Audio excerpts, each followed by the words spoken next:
So I'm gonna wait for some people to hop on, and I'm gonna pull up some photos and maybe some videos to share with you guys this morning. I have some sad news, some very sad news out of Las Terrenas. There's been a terrible disaster there. Wow. Here's some more photos. I'm doing live, so I can't really edit these in, but here's some photos of what's happening. It's a big fire. Let's see. Yeah. Total devastation. Total devastation.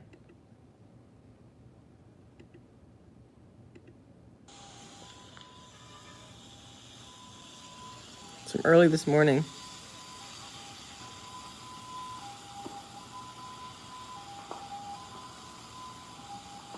Those were restaurants there.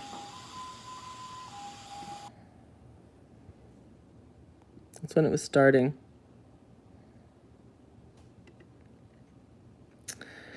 This is what happened this morning in Las Terrenas. Total devastation of a row of restaurants there. Total devastation. It's really bad. Total loss. So hi, good morning. Shocking news out of Las Terrenas this morning. I woke up and got all kinds of messages on my phone from friends who were there, letting me know that there had been a huge fire this morning at about 6 a.m. And interestingly, I saw a post yesterday that there was going to be an electrical outage planned this morning, like intentional, and that happens from time to time. So those of you who don't spend time in the Caribbean possibly may not know, but every now and then, certainly in the Dominican Republic and in my little town, the local government will say, hey, we're going to have a power outage for a few hours today or whatever, to do maintenance, like maybe trimming trees, because a lot of the wires, electrical wires, are still above ground there. And so they'll tell you it's going to be out for a few hours or something. And so there was that message this morning. Well, apparently, around 6 a.m., at the time the electricity was supposed to be cut off, a fire broke out.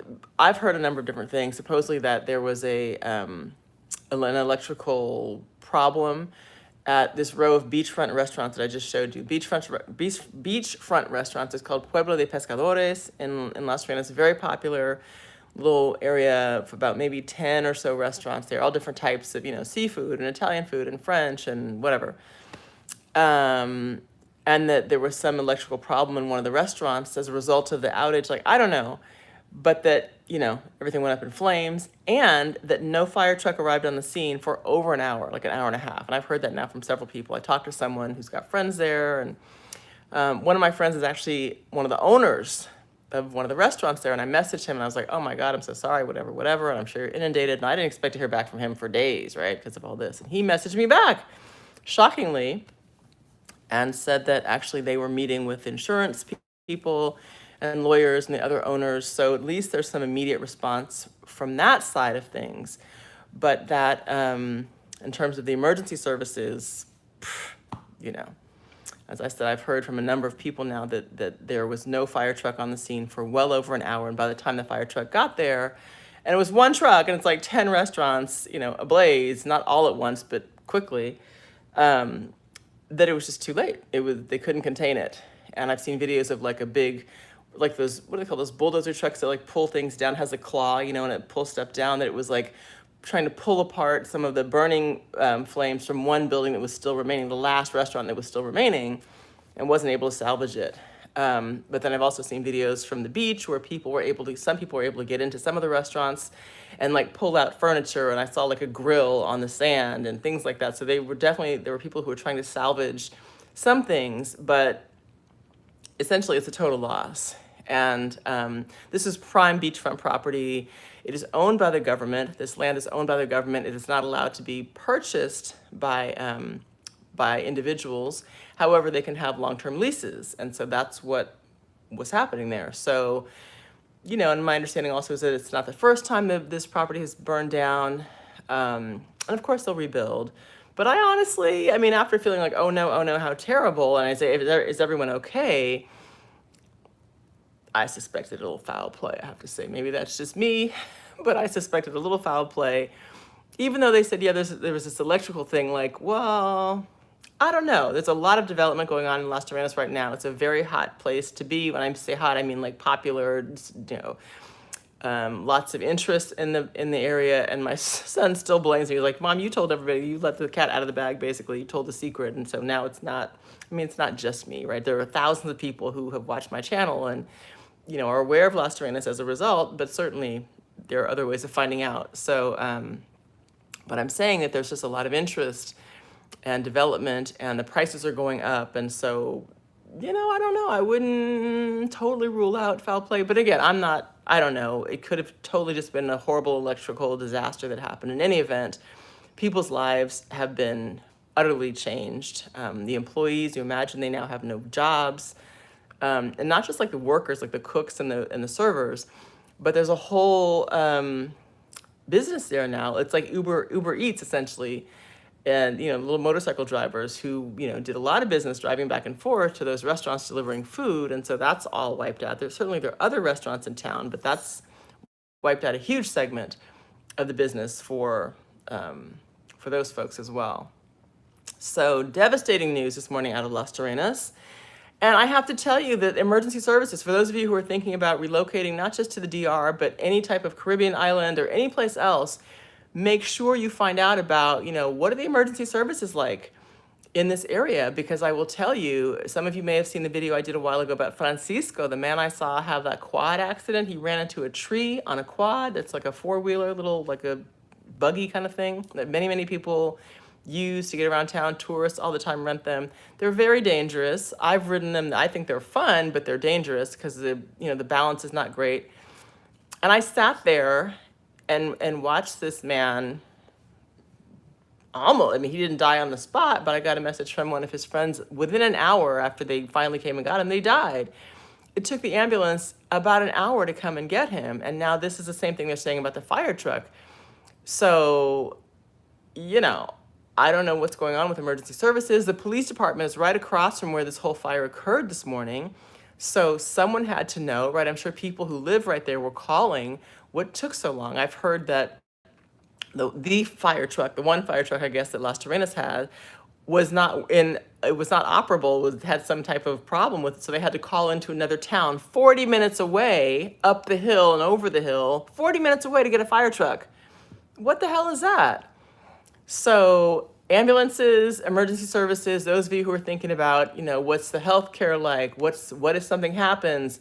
Here's an example. And so be careful when you think about moving to another location or, investing someplace. That's one of the things most people don't think about, right? Emergency services. What if happens? What if something happens? What if there's a disaster of some sort, personal or in terms of property? Can I get assistance quickly? And I hate to say, in this case, the answer is no. The answer is no. Las Terrenas has a lot to do to improve upon that. And I actually I did an interview with the former mayor a while ago, you may have seen. I did an interview with the current mayor several months back, and that I had some technical difficulties with that, so I wasn't able to upload it. And now, of course, I would ask a whole different series of questions of him. But clearly, it's been shown through very sad news this morning that there's a huge deficit in the area of emergency services, and it's a problem. I'm going to show the photos again for those of you who may just be jumping on. There's a tremendous fire this morning in Las Terrenas, the loss of about 10 very popular restaurants right on the beach. And so let me go back here and see if I can show them to those of you who may not have seen them yet. Complete devastation. I have a lot of photos on my phone, but since I'm doing a live, I don't have the opportunity to show you guys. But anyway, here's one of them. And someone's just sending now a message on my WhatsApp that the whole beach side is down, everything, which I knew, the beach side. So anyway, here's how it started. So there's a row of restaurants. This was one on the end, one of the ends. This was called Campo Kitchen. And then there was going down this way, about 10 more restaurants in a row. And so that was early in the morning where it started. You can see this, how big those flames were. And then also the trees nearby. And then on the other side over here, there's other clubs and restaurants. Those were also damaged due to smoke and other things. But let me go and show you some of the rest. Okay, this is after the fact. Complete devastation. All of the restaurants here just completely wiped out.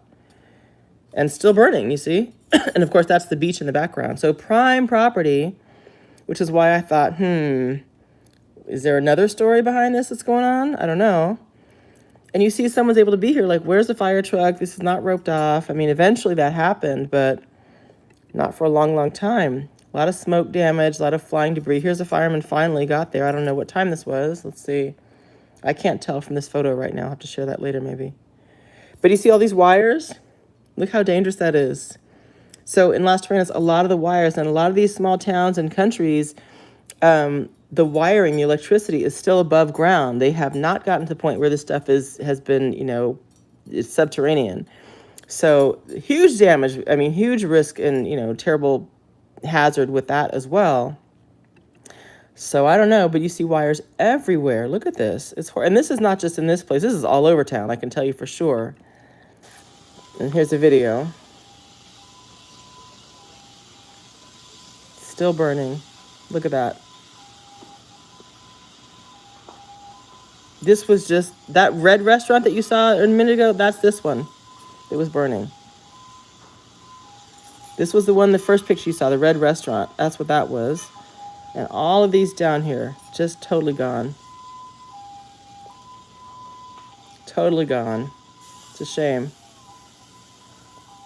It's huge loss. Huge loss.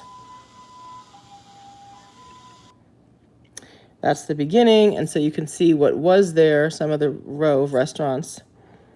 Early in the morning, clear skies, but couldn't save it, or didn't. There it is, the beginning. Remember I showed you the red restaurant at the beginning? That's what that was, early in the morning. Crazy. Now this right here, that's a little police station. That's a little tourist police, like a little like an outpost for the police. So someone had to know early, and the neighbors living right next door had to know. Sorry, they turned the video sideways. Horrible. And you see there, you could kind of get a glimpse of the restaurants down the road there, the rest of the row of them. And okay, there you saw, I don't know if you can see, there's a fire truck that finally got there. See the fire truck right there? And a hose, one little hose for all that. Can you imagine? One little hose. Meanwhile, this is just engulfed in flames. Terrible.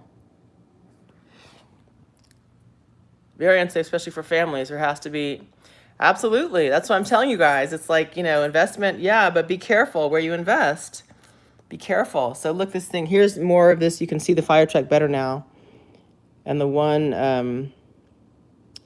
whoever took this video kept turning their camera sideways. And if I turn my camera sideways to capture it, you won't be able to see. But anyway, you get the idea. Very, very, very insufficient emergency services. Very insufficient. Look at this. I mean, what the heck? And you see how narrow the road is, right? Very narrow road and one fire truck. And that looks like a police guy who was in this little spot here. Let's see what else. Anyway, that's going forward. So, yeah. Wow. Shocking news, shocking development out of Las Terrenas this morning. I thought I would share it with you guys. If you're interested in going to visit, not a great time right now. I can tell you that. Not a great time. I'll be back there in another month or so. I've got a ticket to go back. It's funny because one of the restaurant owners and I were talking about doing some business together that would have, involved some of that, his property. And obviously now that's, it was on pause anyway because I'm here in California. I'm in Los Angeles, by the way. I'm in California now. So it was on pause anyway, but, we'll see. We'll have some conversation later on. That's the guy who I was shocked that he responded to me because, he's in the midst of dealing with all this, but he's fully insured. So that's great news. But very sad for, you think about all the people who are working there and who rely heavily on the money they make, servers and cooks and, people who clean up and all that stuff. And so that's a wrap. That is done, and it's going to take quite a while to, clean all that stuff up and then figure out about rebuilding. Will they have the same restaurants? How many of those people will be able to sustain that loss? I don't know. As I said, I saw another video from the beach with people who'd gone in, yanked out chairs and tables and, as much as they could to salvage to save against a huge loss. But, I don't like to be critical. I like to try to be supportive and everything, and I am supportive. But it's quite clear from what you just saw, what I've seen in other videos, like I said, that people have sent me pictures, all that, and the commentary I've heard from various folks, as well as that one time where I saw the man have the accident and the ambulance took forever. It's quite clear that there's a huge, huge deficit in the area of emergency services there, health services and others. So, this is, I will say that even aside from like the fire and, ambulance, that type of stuff, sometimes towns grow faster than they are capable of sort of, what is the word? Like their capacity, the growth outpaces the capacity. And what I mean by that is, for example, the infrastructure, right? So you have all these people now who are like, oh, it's so beautiful, I want to go and live there. And they're building condos and building this and building that, but like the sewage still has pipes from 20 years ago that are small and, not in great condition. And like you saw, those wires are above ground. It's not subterranean yet. It's like the roads are still really narrow. In some cases, a lot of them are still unpaved. And it's just not ready. It's like, where are all these people? Sure, you can throw up places for them to live, villas and condos and the whole bit, so they have a residence. But I did hear that it happened. Yeah, I did hear that it happened before, Jeff. Thank you, in 2011. And, I'm not sure what the circumstances were about that, about the row of restaurants burning down then, but obviously they rebuilt. Of course they'll rebuild again. It's prime property. But I mean, like I said, in terms of, development in some cases outpacing the preparation for development, infrastructure and all that. And I know that the town is working on some of those things. And who, obviously when an accident or disaster like this happens, who can predict it, who can be prepared? But you would think, like I heard a report, I told you that someone said, oh, well, and some of this is hearsay, who really knows? We'll have to see what shakes out. But that there was knowledge that the one fire truck that was in Las Terrenas was not functional. How is this something that's known, but there's not automatically a replacement sent in there while fixing the old one? Or like, how does that happen in a town that's growing so quickly and where development is, clearly they need to have that type of stuff set up? I don't know. And from what I can tell, so I think some of these fire trucks are like old ones that the US or whatever will ship over there when they're out of service here. It doesn't mean they don't work. But it means, they have a shelf life, right? A certain amount of time that they can be in operation here in this country. And then they'll send them off to other countries, like school buses, like taxis. There's, for example, a bunch of really strangely orange-colored Hyundais that you see all over the DR. I think they're a horrible orange color. But you see a lot of these cars, it's like, how do they all have the same color? And they have the same, like they're sedans. And I found out, oh, those are former taxis that were in Korea that got shipped over here. So that kind of stuff happens. So some of the countries that may not have the resources to keep buying new things will take old equipment from countries like ours, US, and put them in use in places like the Dominican Republic. Well, not necessarily a problem, except that, are the maintenance standards the same? Do they have the same level of compliance, that's needed to make sure that people are safe, that, planes, trains, buses are all operational? I don't know. I missed some of the comments. Sorry, I was just trying to get this stuff out of my head before I forgot. But wow. And I have to say, you guys, so I've been here in the US now for almost 3 weeks, I think. It's been almost 3 weeks. And at first I was like, this is terrible. This clearly cannot be the right thing. And what's going on? And I was not happy about it. But if you know me and you've been watching my channel, I'm all about mindset and like shifting your focus and how you manage things in life, the circumstances that come up, because there's always going to be stuff that comes up, but it's about how we deal with it, right? I was like, Kelly, come on, get with it and fix your mind. And I did. And ever since then, it's like, oh, things are just unfolding beautifully. So I'm in LA for the Labor Day weekend, taking care of some business down here, which has been great, certainly seeing some friends and everything, but also like building, and as well as building up in Oakland, where I'm from. And I see, the vision I have had for a while, I see how it's beginning to actually take place. And it could not have all taken place had I remained in the DR full time. So, and I was always back and forth. I mean, I always maintained a residence here as well. But now, like, my dream of being truly multinational is forming. So I have my interests in the DR. Those are on autopilot. Everything, the people I'm working with down there, that's all good. So that's good news. But I guess I'm sharing that to say that when it seems sometimes like when you have a plan, you've set an intention, you know what you want, and you're moving toward that, and then it feels like, wait a minute, you're thrown off or sideways, you have to take a few steps back. It doesn't mean that your plan is not working. It doesn't mean that you're failing or that things are falling apart.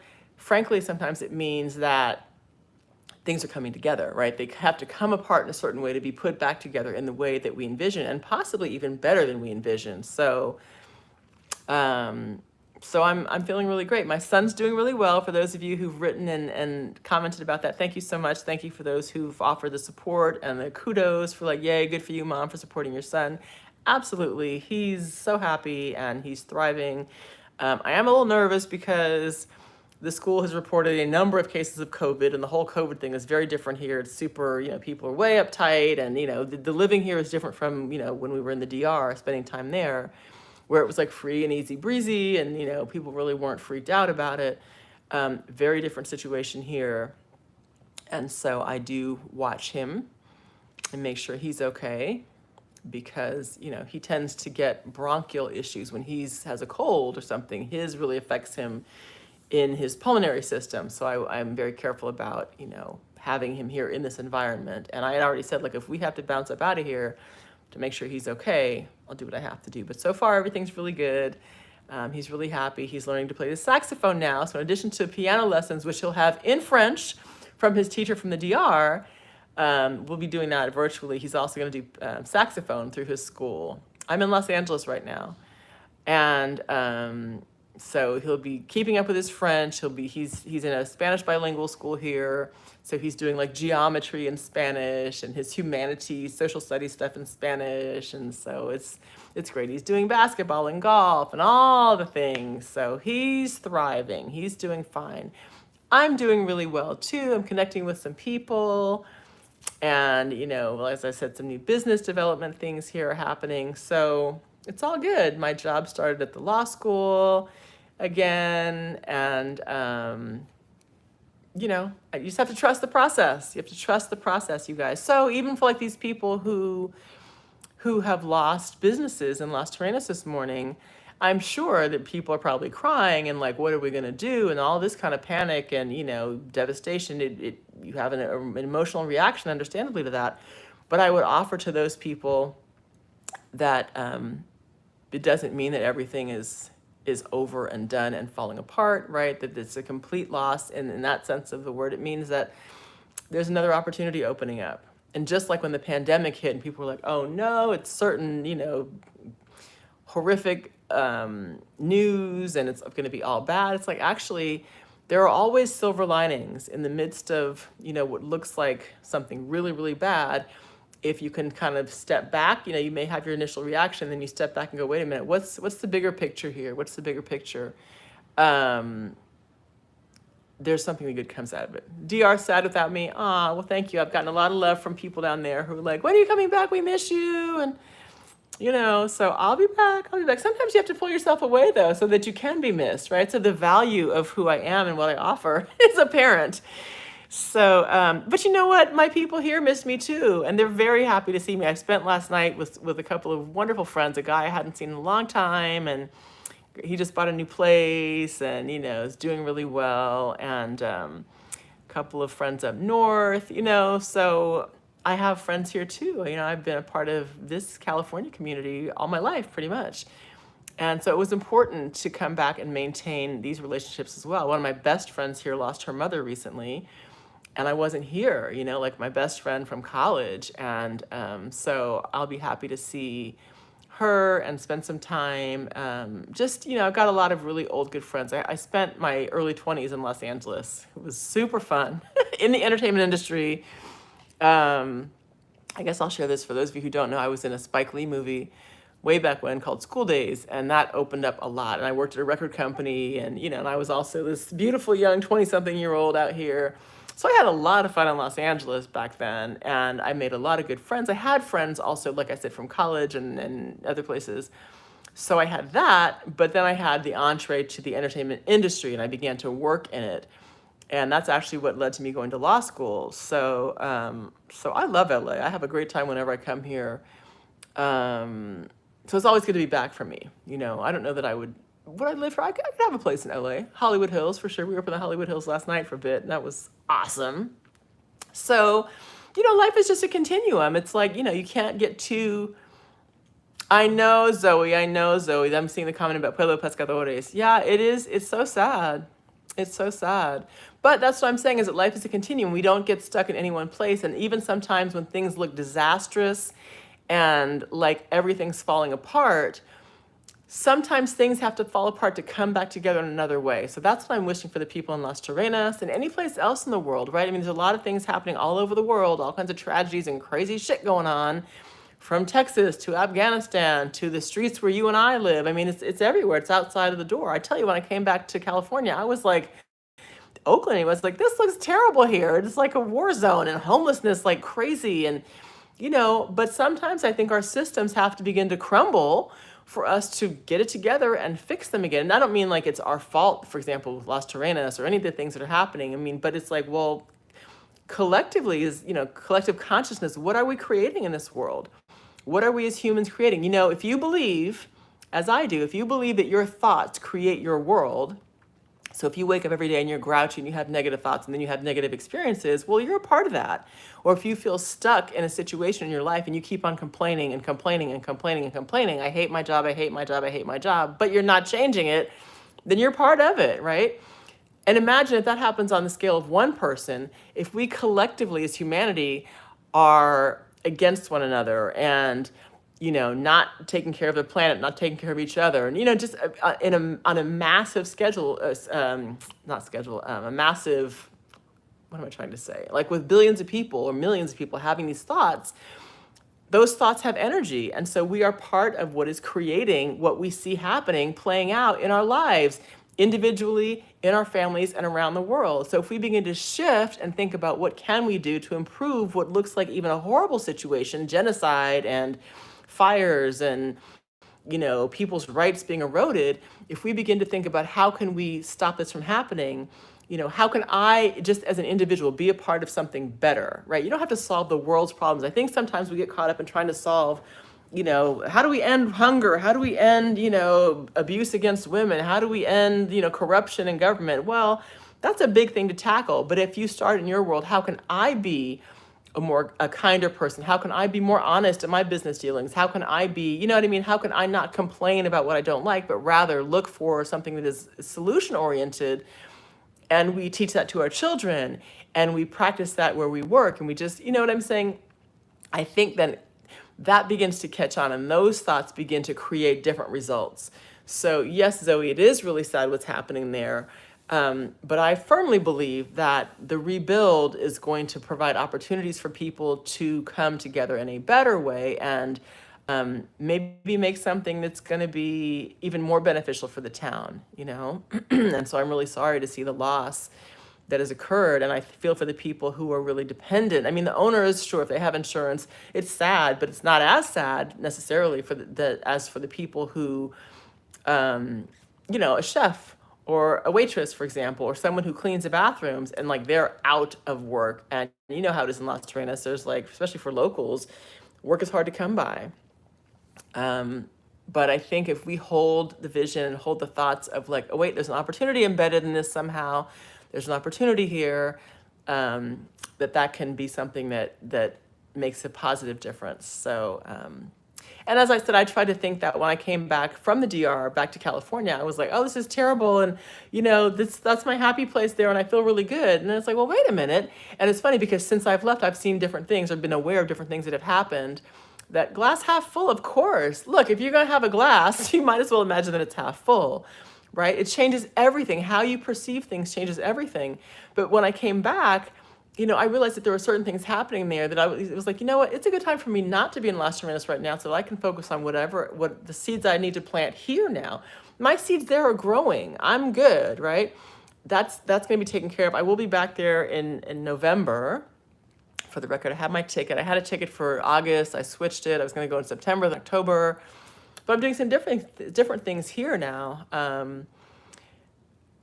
But it's an opportunity for me now to grow where I am. And so I'm saying that it's not just about me, but I'm saying that for you guys, so that if you are in the process of some type of change, or if you've sustained some type of blow in your life recently, whether it's a personal loss or a business loss, or you're frustrated with your health, or whatever it may be, step back for a moment from the initial reaction you may have had and consider, wait, how could this be an opportunity?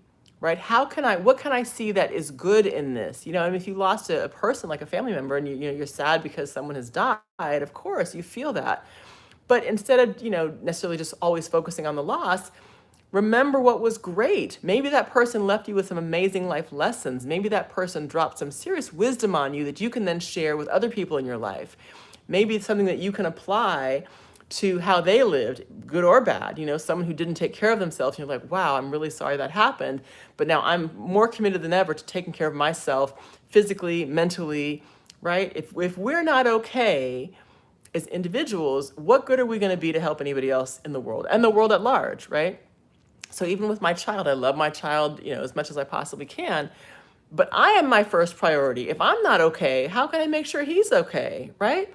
So self-care is paramount on my list. I cannot, and I'm not talking about, massages and cushy, all that. I mean, sure, sometimes, but I'm talking about like my mental health. So for example, I'm going to Mount Shasta. There's something called energy vortexes. I'm all over the place now with this video. I wasn't going to talk about all this, but there's something called energy vortexes.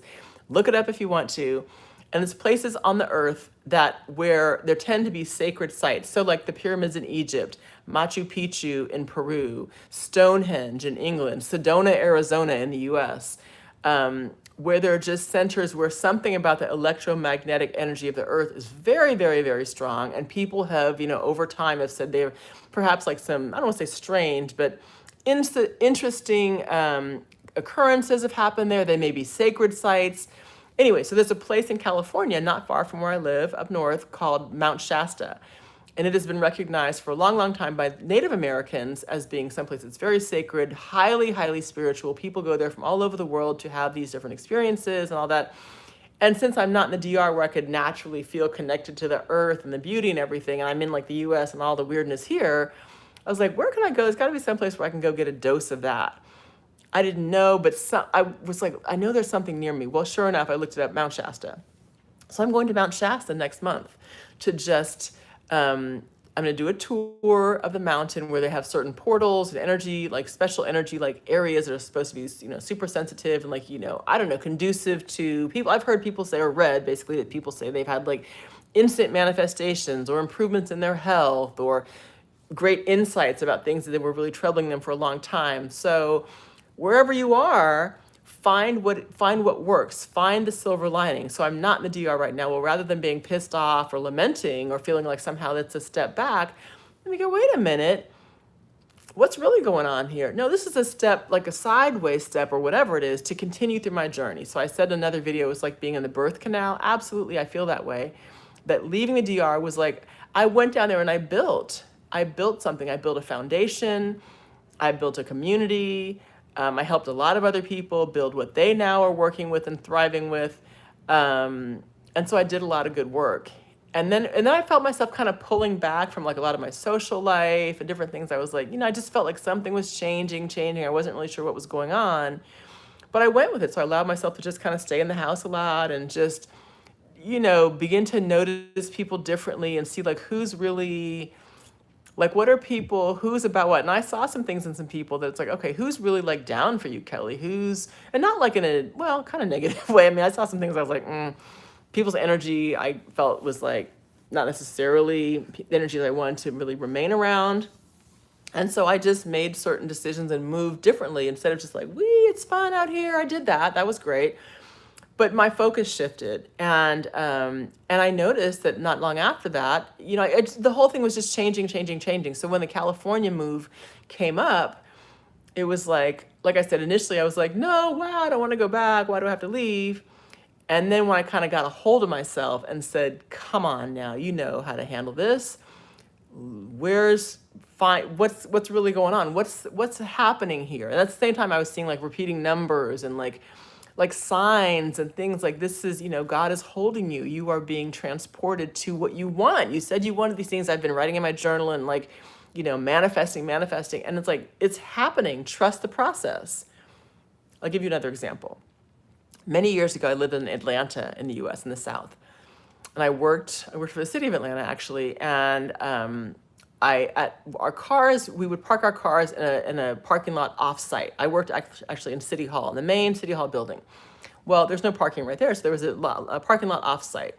And I had a little car at the time, and it was fine. There was nothing really wrong with it, but it was kind of older, and I just wanted something different. I wanted a little SUV because I knew I envisioned myself having a baby soon, and I just knew that I needed a bigger car.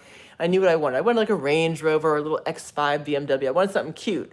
But my bank account didn't have that kind of money. So I was like, I don't know how, but I want this car, I want this car, I want this car. And I did a vision board and the whole bit. Well, one day I was coming back from lunch. I'd gone out, taken my car to go wherever I went, and I was coming back to the parking lot. And I was rolling slowly through, looking down the aisles each way to see, like, can I find an empty spot? Out of the clear blue, this car, it's a BMW sedan, came out of one of the lanes, right? One of the lanes, flying out and bam! Hit me square, like on the right passenger side of my car, the front side. I wasn't hurt. I mean, it definitely startled me. And I was like, oh my God. And just totally like, not wrecked the car badly, but basically what happened was it broke the front axle, and that made the car a total loss. They totaled my car, even though it wasn't, the guy was not, I was going slowly and I don't know how fast he was going. It was like a kid driving his dad's BMW basically. At the time I was like, oh shit, I need my car. What am I going to do? And I'm telling you, moments later, I was still in my car. I was like, oh, Kelly, this is it. This is God delivering what you wanted, a new car. You're about to get a new car. I didn't know anything about it. I had no idea that my car was a total loss at that point. I didn't know anything, but I was like, this is happening. And sure enough, I got another car. It was pre-owned. At this point, I'm not going to buy a new car because why would I do that? It's a total waste of money. It's a depreciating asset. But the point is, I got that new car that I wanted very shortly thereafter, and it was one of the cars I had on my vision board, the cute little, luxury SUV, whatever. But in the moment, I thought, oh no, this is terrible. It's a loss. It's a disaster. What am I going to do? I can't afford to buy another car. And then as soon as I quit tripping, it was very clear to me, this is the delivery of what you were waiting for. So if you are going through some shit right now, if you're having a hard time in your life, if you're like me, seeing this stuff this morning, like, oh my God, this is horrible for Las Terrenas and these poor people, wait a second, there's something else in here. There's a silver lining. So find the silver lining in your life. If you're not at a place where you can go out and walk on the beach, I'm in California, I could walk on the beach, but it's not the same as in Las Terrenas where it's right there and it's so, so beautiful.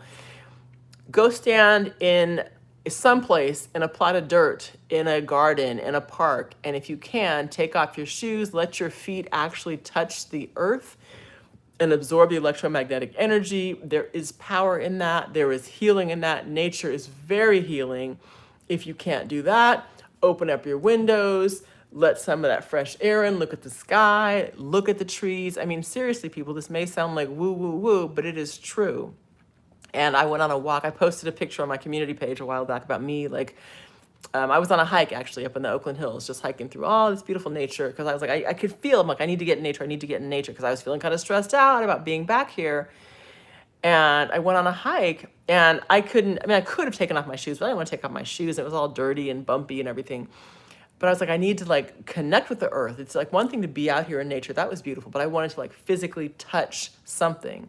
So there's these big, beautiful oak trees all over the place. So I actually climbed up on one of the trees and just sat in a tree.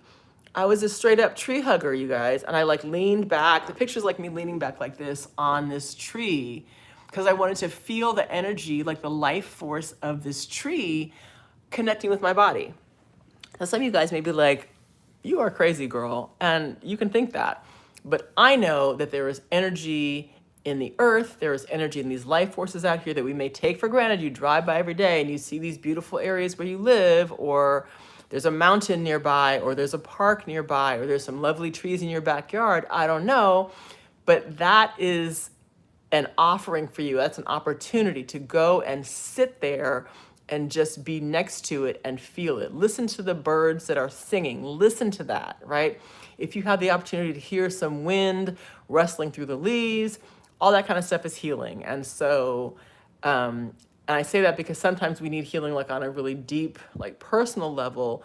And it's not about a therapist or whatever. You just need to be quiet, And if you have a hard time being quiet, being still, meditating, whatever, like I do sometimes, just go be in nature, and nature will provide what you need. So that's my message this morning. Sending love out to the people in Las Terrenas who are dealing with this disaster. But also, I don't want to send like just sad, horrible. Like we have to be conscious of the energy we are sending out, because energy really does. It travels across the miles. And if I feel like, oh no, it's so terrible. No, I'm going to be like, you know what? This is an opportunity, you guys. Okay, feel how you feel, right? If you've lost a loved one, feel how you feel, and then find out, okay, what's the upside? What can I take away from this? What can I remember? What can I move forward knowing that is going to be beneficial, that will help myself, how can I help someone else through what I have learned, through my loss or through my experience? How can I use this to do something good? So if you're feeling a way about Afghanistan, if you're feeling a way about Haiti, if you're feeling a way about Texas and the abortion rulings, and if you're feeling, whatever's going on, the pandemic crap, the vaccination, this, that, whatever, however you're feeling, how can you use that to do some good for yourself and then for people beyond you? You know what I'm saying? Be kinder, be more thoughtful, be more compassionate, be more willing to engage, to do something positive to help people. If you're usually a bystander and you don't do anything, you don't support any causes, you're not in favor of or against something, if you're not sort of using your personal power to make some improvement on this planet, what are you doing? What, you're just sucking up air and eating your popcorn? Like what can you do? How can you make a positive difference? If you care about the people out here in the world who may be suffering, maybe what you do is you just send them positive vibes, and you believe that, you know what, I'm going to send you vibes because I know you can survive.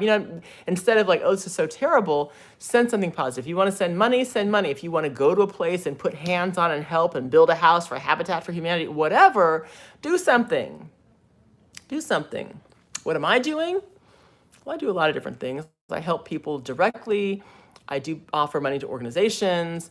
I put out good energy. I'm loving. I support people. I was talking to my friend last night about some things that, he was going through. And I was like, well, how are you, let's, I sort of helped him sort of reframe his focus. Instead of being stressed, how do you want to feel? Well, I want to have this and I want to have that. And so maybe it's just a conversation you have with someone to help them reframe from the glass half empty to the glass half full. How do you want to feel? If you're not in a place in your life right now where you feel like you can be relaxed, you can be confident, you can be positive and look forward to what's coming, then stop and think about, well, what do you want? If you could have any job, if you could live anywhere you want to live, if you could have any family situation or relationship situation, what would that feel like? Not like, I want to be a millionaire. No. I mean, maybe that's fine, right? But why? Why? Because I want to buy blah. Okay, but why? Because you want to have this feeling of peace, because you want to have the feeling of freedom, because you want to have the feeling of being able to help yourself, help other people. That's a feeling. And so stick with the feeling. And then you notice your breathing will change. You will feel more calm. You will be in a better position to then help other people see through what they may be going through. Right? If your house is full of crap and clutter and stuff, how does that make you feel? Maybe you need to declutter and get rid of some stuff. Maybe that's your way. If you're like, I don't know how I could ever leave this situation. I'm stuck in my house. I'm stuck. Well, why are you stuck? Are you just holding on to too much physically or emotionally? Are you stuck in holding on? Then begin to let go. Begin to breathe. Begin to say, okay, you know what? I don't need these 25 books on my shelf anymore. Let me donate them to a library so someone else can read these, right? Let me take all these shoes or all these dishes or whatever it may be and offer them someplace else, and thereby freeing myself up and giving someone else something that can help them. I hope that makes some sense to you guys. Those are the examples that are coming to me as I speak to you, but you can probably think of many more examples in your lives. I hope this will help you help someone else as well. Spread the love, stay positive, even in the midst of what seems like tragedy. Find the silver lining. Hope that helps. Love you guys. Mwah! Peace and love from LA. Talk later.